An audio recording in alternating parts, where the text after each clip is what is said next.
Friends, ఇల్లు నీట్గా పెట్టుకోవాలి అని అంటే అమ్మ వచ్చి పెట్టాలి, అమ్మనే బాత్రూమ్లు కడగాలి, అమ్మనే ఇల్లంతా పని చేయాలి.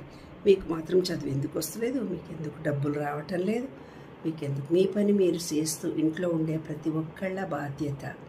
ఇది నా ఇల్లు అనుకున్నప్పుడు పనివాళ్ళు వచ్చి తమ ఇల్లు అనుకొని వాళ్ళ ఇల్లు క్లీన్ చేసుకోవాలి, ఇల్లు ఉడిచి తడిబట్టేసుకోవాలి. కానీ ఇంట్లో ఉన్న మనంతరము ఇది మన ఇల్లు అనుకొని ఏ ఇంట్లో అయితే సభ్యులు చెయ్యరో వాళ్ళకి ఈ విశ్వం ఏది చెయ్యదు. ఎందుకంటే ఎవ్రీవన్ ఆర్ వెరీ సెల్ఫిష్. మీరందరూ చాలా సెల్ఫిష్ కాబట్టి అదేవి చెయ్యదు. ఇది నా ఇల్లు, ఇది మా అమ్మ, ఇది మా నాన్న, ఇది మా అక్క, ఇది మా చెల్లి, ఇది మా కోడలు, ఇది మా కొడుకు, ఇది మనమడు అని ప్రేమ ఎప్పుడైతే పెరుగుతుందో, అందరు కుటుంబ సభ్యులు కలిసికట్టుగా ఉంటారో ఈ విశ్వం మనకు అన్నీ చేస్తుంది. లక్ష్మీ కటాక్ష ప్రాప్తి.